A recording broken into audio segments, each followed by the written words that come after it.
Transistor ගැන. අපි දන්නවා ට්‍රාන්සිස්ටර් එකකින් අපිට පුළුවන් කුඩා ධාරාවක් මගින් වැඩි ධාරාවක් පාලනය කරන්න. ට්‍රාන්සිස්ටර් ප්‍රධාන වර්ග දෙකක් තියෙනවා. පළවෙනි එක තමයි ඒක ද්‍රව ට්‍රාන්සිස්ටර්. දෙවෙනි එක තමයි ද්විද්‍රව ට්‍රාන්සිස්ටර්. මේකෙදි අපි වර්තමානයේ වැඩිම භාවිතා වෙන්නේ මේ ද්විද්‍රව ට්‍රාන්සිස්ටර් කියන වර්ගය. එහෙනම් අපි බලමු මේ ද්විද්‍රව ට්‍රාන්සිස්ටර් එක එහෙම නැත්නම් මේ ට්‍රාන්සිස්ටර් එක ක්‍රියාකාරීත්වය මොන වගේද කියලා.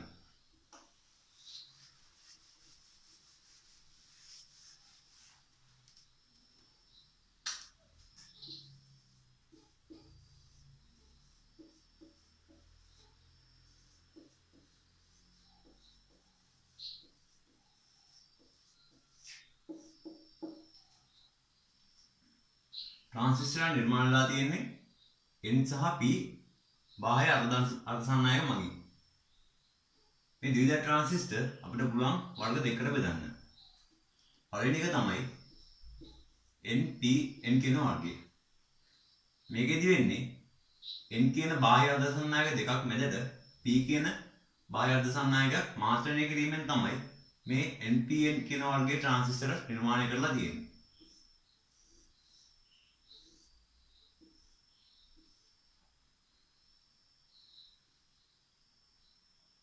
මේක මැද අර්ධ සම්නායකය වෙන්නේ E වර්ගයේ අර්ධ සම්නායකය. ඒ වගේම දෙපැත්තේ තියෙන්නේ N වර්ගයේ අර්ධ සම්නායක දෙකක්.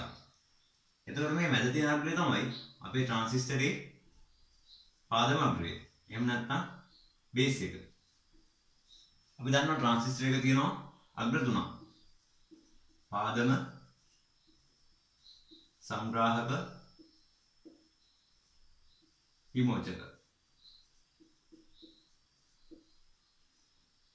පාදම අපි හඳුන්වනවා B විදියට, සංග්‍රාහක C, විමෝචක E. තර මේ දෙපැත්තේ අර්ධ සංනායක දෙකෙන් තමයි සංග්‍රාහක සහ විමෝචක අග්‍ර දෙක සම්බන්ධ වෙන්නේ.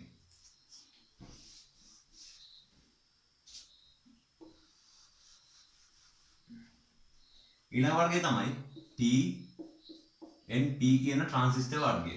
මේකෙදි N කියන බාහ්‍ය අර්ධ සම්නායකයේ දෙපැත්තෙන් P වර්ගයේ අර්ධ සම්නායක දෙකක් සම්බන්ධ කරලා තියෙනවා. මේ විදිහට මේක මැද තියෙන්නේ N වර්ගයේ අර්ධ සම්නායකයක්. ඒ සම්නායකයේ දෙපැත්තේ තියෙන්නේ P වර්ගයේ අර්ධ සම්නායක දෙකක්. එතකොට මේ PNP කියන අර්ධ සම්නායක තුන මාත්‍රණය කිරීමෙන් තමයි PNP කියන ට්‍රාන්සිස්ටර් වර්ගය නිර්මාණය කරලා තියෙන්නේ. මේකේ මැද අග්‍රය පාදම අග්‍රය B. දෙපැත්ත අග්‍ර දෙක විමෝචකයේ සහ සංග්‍රාහකයේ.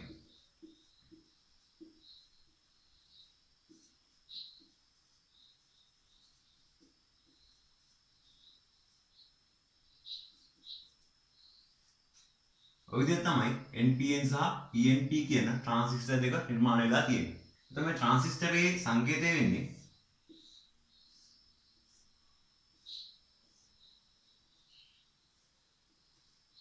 මෙන්න මේ වගේ එකක්.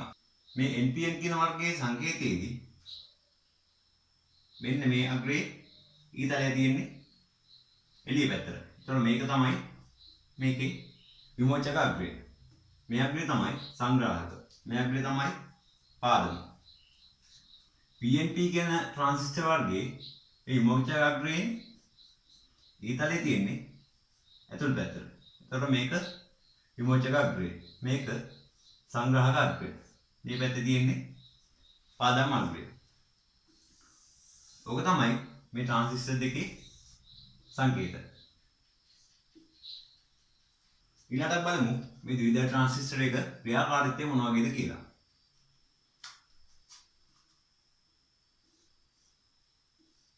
උදාහරණයක් විදිහට මම ගන්නවා මේ වගේ ජල සැපයුමක්. මේ ජල සැපයුම එක් තැනක තියෙනවා මේ වගේ ෆෑන් එකක්. එතන සම්බන්ධ කරලා තියෙනවා කපාටයක්. මේ පැත්තෙන් ජල සපයන දුන්නාට පස්සේ මේ කපාටේ අරනොත් තමයි මේ පැත්තෙන් ඒ ජල සැපයුම පිට වෙන්නේ. මේ විදිහට ජල සැපයුම පිට වුණොත් තමයි මේ ෆෑන් එකේ එහෙම නැත්නම් මේ බඹරේ කැරකෙන්නේ. අපි මේ වෑල් එක වැහුවොත් උඩින් සැපෙන ජලය මේ පැත්තෙන් පිට වෙන්නේ නැහැ. එතකොට මේ බඹරේ නැත්නම් මේ ෆෑන් එක කැරගෙන්නේ නැහැ. එතකොට අපිට මේ වෑල් එක විවෘත කිරීම සහ සංවෘත කිරීම මගින් මේ ෆෑන් එක නැත්නම් මේ බඹරේ පාලනය කරන්න පුළුවන්. මේ වගේම ක්‍රියාකාරීත්වයක් තමයි ට්‍රාන්සිස්ටර් එකකින් තියෙන්නේ.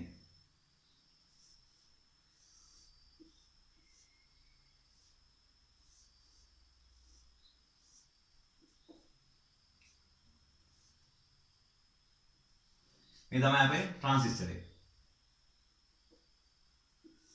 මේ වෙද්දි අපි මේ පාදමාග්‍රයට සැපයුමක් දීලා නැහැ. මේක තමයි විමෝචක සංග්‍රාහක.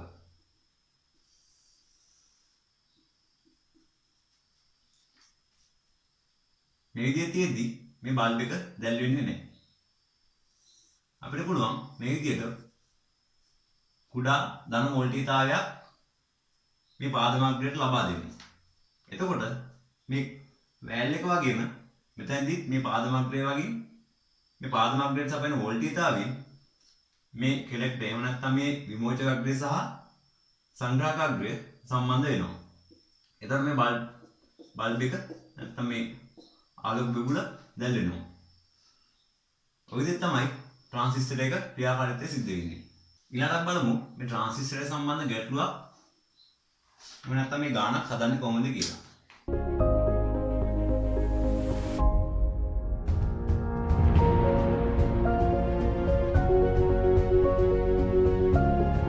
මම මුලින්ම මේ පරිවර්තනය අඳ ගන්නවා.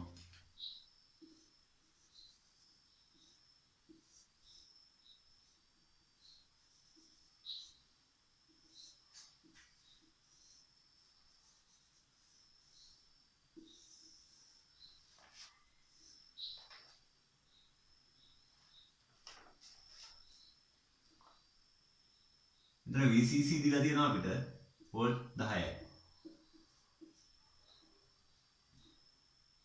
ඒ වගේම මෙතන IC අපි දන්නේ නැහැ.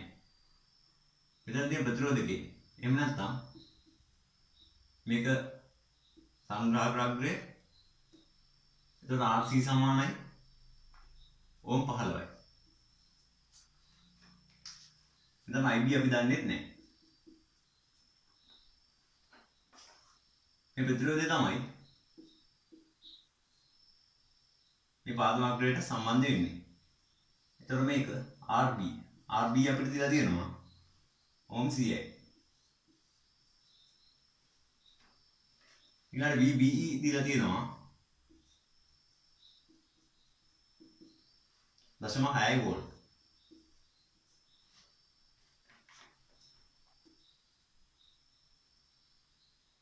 විමෝචකාග්‍රයෙන් පිට වෙන්නේ IE. මේ ප්‍රතිරෝධය වෙන්නේ RE. RE අපිට දීලා තියෙනවා ඕම් 50යි.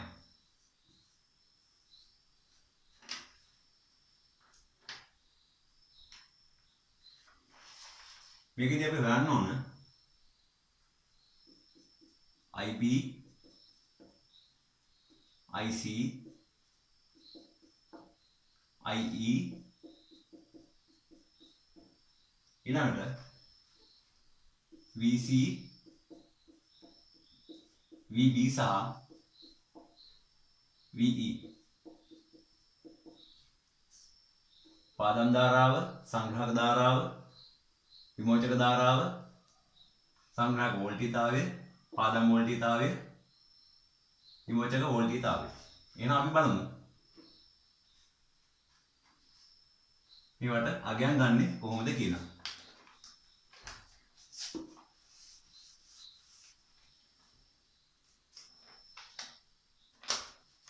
අපි දන්නවා ශ්‍රේණිගත පරිපථයක ඉබර අතර වෝල්ටීයතාව එකතුව තමයි සැපයුම් වෝල්ටීයතාවය. උදාහරණයක් විදිහට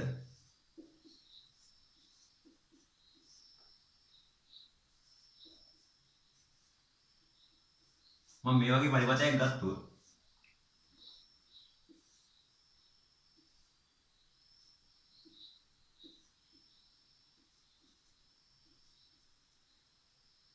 අපි මේ සපයන වෝල්ටේජතාවය සමානයි මේ බල්බ තුනේ වෝල්ටේජතාවය එකතුව. එහෙනම් V සමානයි V1 ධන V2 ධන V3. ඔය විදිහට තමයි අපි මේ ගානට ආදේශ කරන්න ඕන.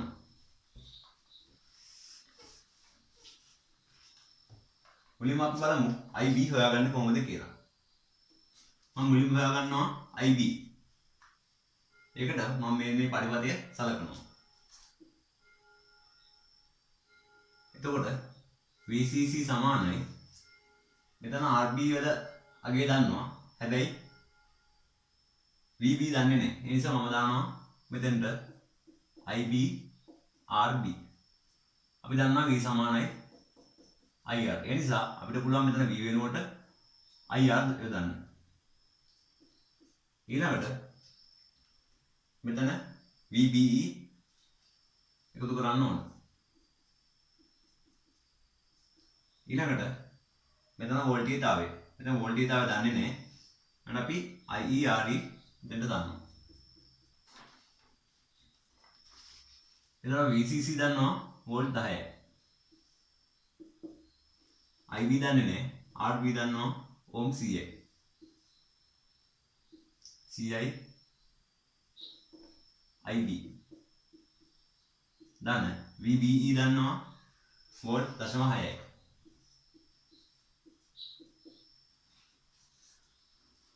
IE දන්නේ නැහැ. RE දන්නවා. RE වෙනකොට මම දානවා ඕම් 50යි. IE වෙනකොට මම දානවා IB දන IC.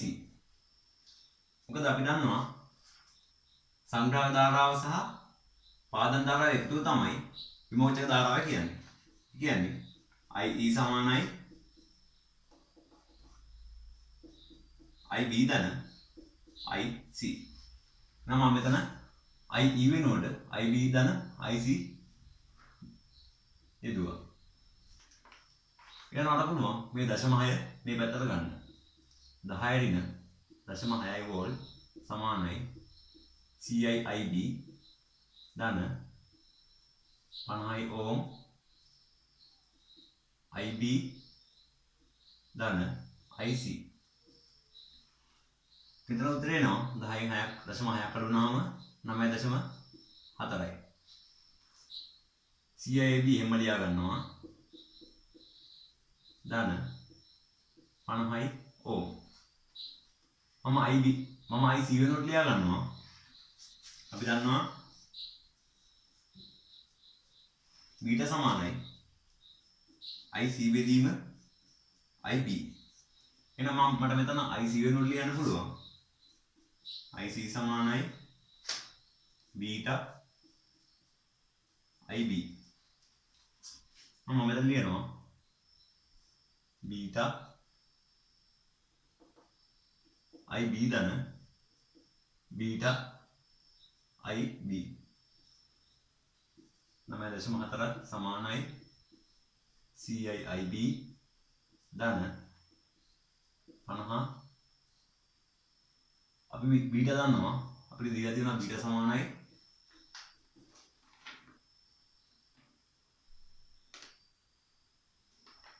CI කියලා. එහෙනම් මම මෙතන බීටා වෙනුවට 100 දානවා. CI IB 9.4 සමානයි CI IB ධන CIIB ධන IB සමානයි 50. මෙතන එනවා 101යි IB. ඊළඟට 9.4 සමානයි CIIB ධන 101 වැඩි කිරීම 50 5050යි IB. එතකොට 9.4 සමානයි CIIB ධන 5050යි IB. අපිට ඊට පස්සේ මේ දෙක එකතු කරන්න පුළුවන්. 5150යි IB. ඊළඟට මම IB උක්ත කරනවා. IB සමානයි 9.4 බෙදීම 5150යි.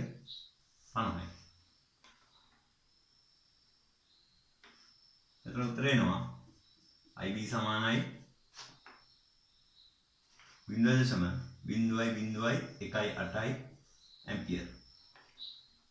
මේක මිලි ඇම්පියර් කරොත් මේක 10න් වැඩි වෙන්න ඕනේ 1.8 මිලි ඇම්පියර්.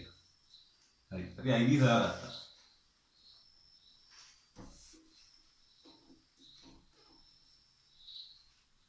IB වෙන්නේ 1.8 මිලි ඇම්පියර්. 1.8 මිලි ඇම්පියර්.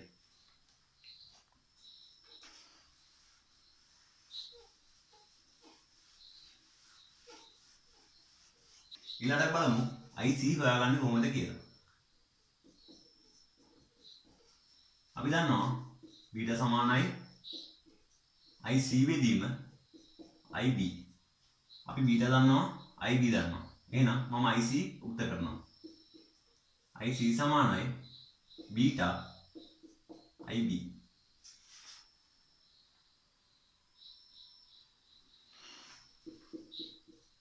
તો β අපි දන්නවා 100යි. 100 වැඩි කිරීම IB අපි හොයාගත්තා 1.8යි.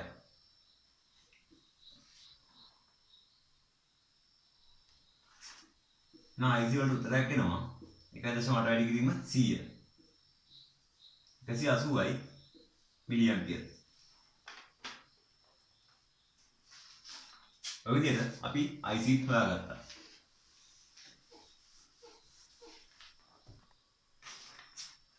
එතකොට IC එන්නේ 180යි මිලි ඇම්පියර්.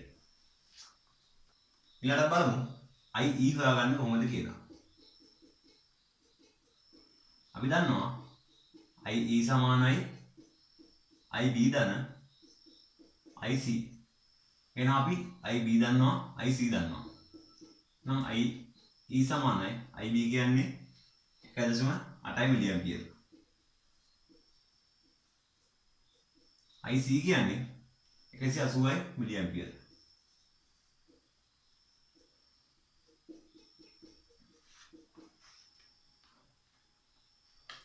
මෙතන උත්තරයක් එනවා 181.8 මිලි ඇම්පියර්. ඒතර IE කියන්නේ 181.8 මිලි ඇම්පියර්. 181.8 මිලි ඇම්පියර්. හරි.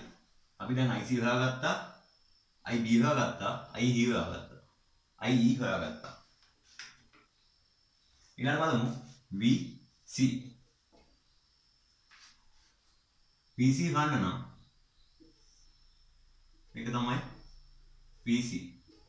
VC අපි දන්නේ නැහැ. VC හොයන්න නම් මේ VCC වලින් මෙතනදී VCC වලින් මෙතනදී අඩු වෙන වෝල්ටේජතාවය අඩු කරන්න ඕනේ. එතකොට 10න් අඩු කරන්න ඕන මෙතන විභාග බැස්ම. නම් ලියනවා VCC සමානයි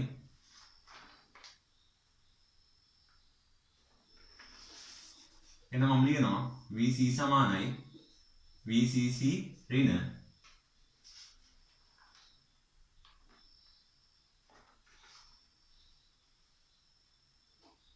මෙතන වෝල්ටේජතාව බැස්ම V මේ ප්‍රතිරෝධකය හරහා වෝල්ටේජතාව බැස්ම V15යි යෝ. එතකොට VC සමානයි VCC අපි දන්නවා 10යි. මෙතන V වෙනකොට මම දන්නවා. එතන V වෙනකොට මම දානවා IC RC. එතකොට VC සමානයි 10 ඍණ IC අපි දන්නවා 180 මිලි ඇම්පියර්. RC අපි දන්නවා 15යි ඕම්. හැබැයි මෙතන අපි IC ලිව්වේ මිලි ඇම්පියර් වලින්. ඒක ඇම්පියර් වලට පත් කරගන්න ඕන. එහෙනම් 180 වැඩි කිරීම 10 ඍණ 3 වැඩි කිරීම RC ඕම් 15යි. VC සමානයි 10 ඍණ මෙතන උත්තරේ එනවා 2.7යි. නම් VC සමානයි 10න් 2.7ක් අඩු වෙච්චාම 7.3යි වෝල්ට්. අපි VC හොයාගත්තා 7.3යි වෝල්ට්. ඊළඟට VE හොයාගන්න ඕන. මම මෙතන දානවා V සමානයි IR. එහෙනම් VE සමානයි IE වැඩි කිරීම RE. අපි IE දන්නවා RE දන්නවා. IE 181.8යි. 181.8යි. මේක මිලි ඇම්පියර් නිසා මම මේක ඇම්පියර් වාරට වත් කරනවා. 10 ඍණ 3ෙන් වැඩි කරනවා. RE මිලි ඕම් 50යි.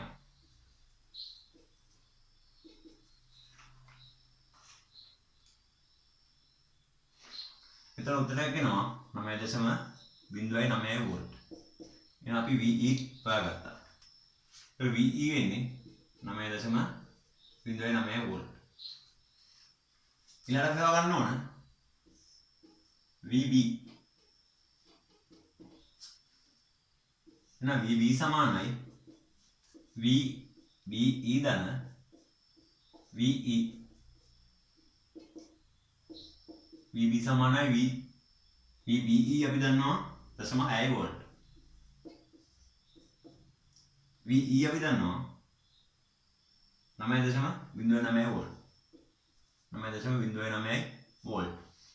එතන උත්තරයක් එනවා VB සමානයි 9.69 වෝල්ට්.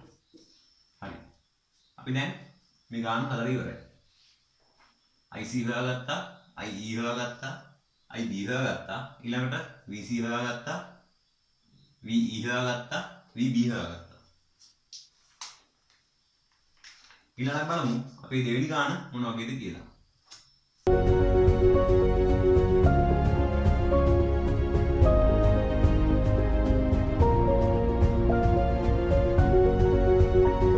මම මුලින්ම පරිපතේ ඇඳ ගන්නවා.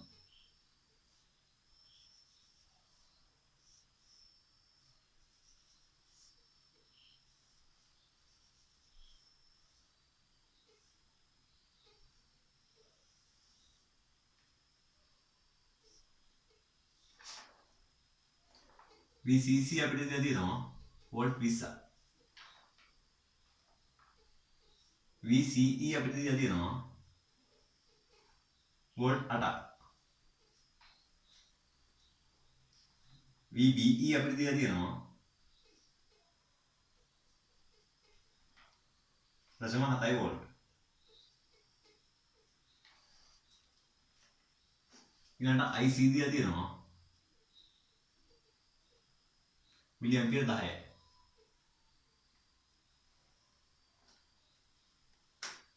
ඊළඟට VE දීලා තියෙනවා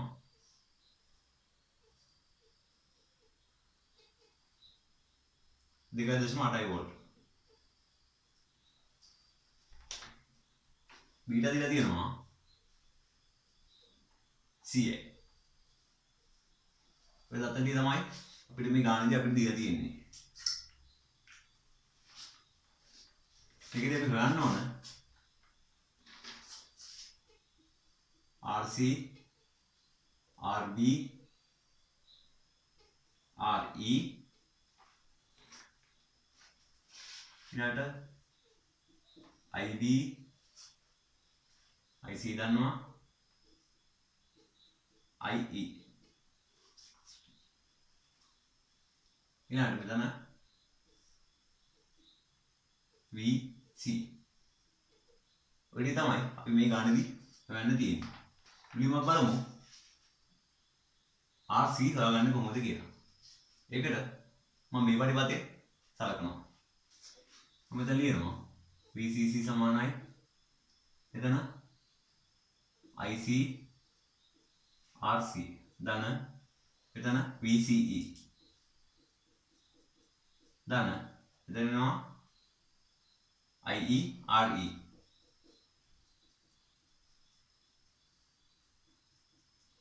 එතන අපි VE දන්න නිසා මෙතන IE RE වෙනකොට VE දාගන්නවා. VCC අපි දන්නවා 20යි. IC දන්නවා මිලි ඇම්පියර් 10යි.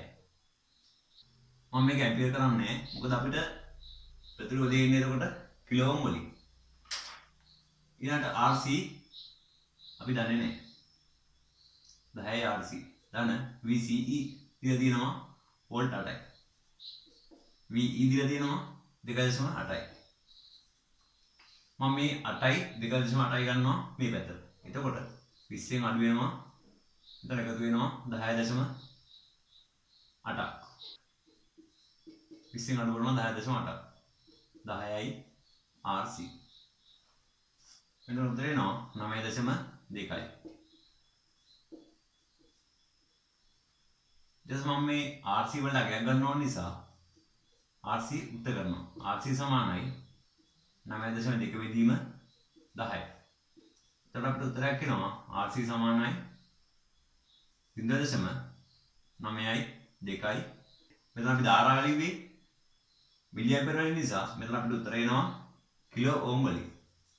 එහෙනම් මම මේක ඕම් කරගන්නවා. RC සමානයි 920යි ඕම්. ඒ විදිහට අපිට පුළුවන් RC හොයාගන්න. ඒතර RC වල උත්තර එනවා 920යි. 920යි ඕම්. ඊළඟට බලමු IB හොයාගන්නේ කොහොමද කියලා.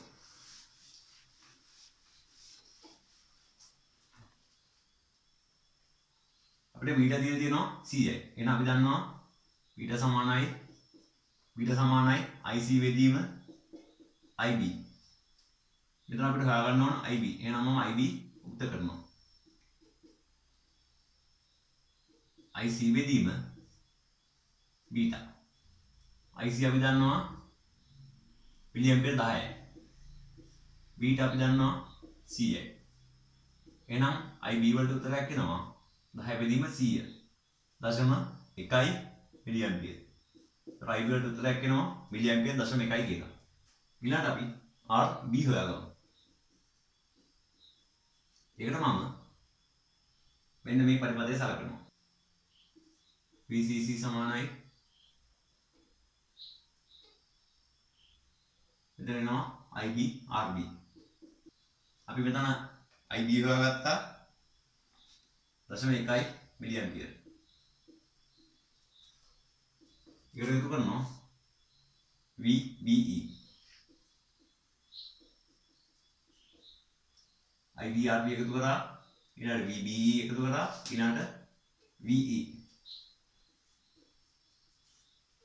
VCC අපි දන්නවා වෝල්ට් 20යි. IB 0.1 milliampere. මේකම ඇම්පියර් කරන්න යන්නේ නැහැ මොකද අපිට RB වල උත්තරේ එන්නේ කිලෝ ඕම් වලින්. RB දන්න VBE අපි දන්නවා 0.7යි. දන්න VE අපිට දීලා තියෙනවා 2.8යි වෝල්ට්. එහෙනම් මම මේ දෙක ගන්නවා මේ පැත්තට. 20 මෙතන එකතු වෙනවා 3.5ක්. ඉපත වෙනවා 0.1යි RB. එතකොට මෙතන එනවා 16.5ක්. 0.1යි RB. මම RB උත්තර ගන්නවා. RB සමානයි 16.5 බෙදීම 0.1. RB වලට උත්තරයක් එනවා 1650යි. ඒතර මේකේ උත්තරේ එන්නේ කිලෝ ඕම් වලින්. හරි අපි RB හොයාගත්තා. 1650යි කිලෝ ඕම්. අපිට ඕන නම් මේක මෙගා ඕම් කරලා ලියන්නත් පුළුවන්. RB සමානයි 1.65යි මෙගා ඕම්. ඊළඟට බලමු IE හොයාගන්නේ කොහොමද කියලා. අපි දන්නවා IE සමානයි IB දන IC. එතකොට IE සමානයි IB අපි හොයාගත්තා 0.1 මිලි ඇම්පියර්. IC හොයාගත්තා IC අපිට දීලා තියෙනවා මිලි ඇම්පියර් 10යි. එතකොට IE වලට උත්තරයක් එනවා 0.1 ධන 10යි. 10.1 මිලි ඇම්පියර්. ඒතර I වල උත්තරයක් එනවා 10.1 මිලි ඇම්පියර්. ඊළඟට RE මම මෙතන දානවා V සමානයි IR. එතකොට VE සමානයි IE ධන IE වැඩි කිරීම RE. VE අපි දන්නවා 2.8යි. IE අපි දන්නවා 10.1 මිලි ඇම්පියර්. මේක ඇම්පියර් කරන්නේ නැහැ. මොකද අපිට එතකොට ප්‍රතිරෝධය එන්නේ කිලෝ ඕම් වලින්. RE මම RE උත්තර කරනවා 2.8 බෙදීම 10.1. RE වලට උත්තරයක් එනවා 0.277 කිලෝ ඕම්. මේක මම ඕම් කරනවා 277යි ඕම්. අපි RE හොයාගත්තා 277යි ඕම්. ඊළඟට අපි හොයාගන්න ඕනේ VB. VB සමානයි VBE සහ VE වල එකතුව. එහෙනම් VB සමානයි VBE ධන VE. VBE අපි දන්නවා 0.7 වෝල්ට්. VE අපි දන්නවා 2.8 වෝල්ට්. එහෙනම් VB සමානයි 3.5 වෝල්ට්. VB අපි හොයාගත්තා 3.5 වෝල්ට්. හරි. ඔය විදිහට අපි RC, RB, IB, VB, RE සහ IE හොයාගත්තා. තව අපිට එකක් ඉතුරුයි. ඒක තමයි VC. එහෙනම් බලමු VC හොයාගන්න කොහොමද කියලා. VC සමානයි VCE ධන VE. VC සමානයි VCE සහ VE වල එකතුව. එහෙනම් VCE අපි දන්නවා 8යි. VE අපි දන්නවා 2.8යි. අපිට උත්තරයක් කරනවා VC වලට 10.8 වෝල්ට්. 10.8 වෝල්ට්. හරි. දැන් අපිට දීලා තිබ්බ ප්‍රශ්නය අපි මේ විදිහට හදලා ඉවරයි.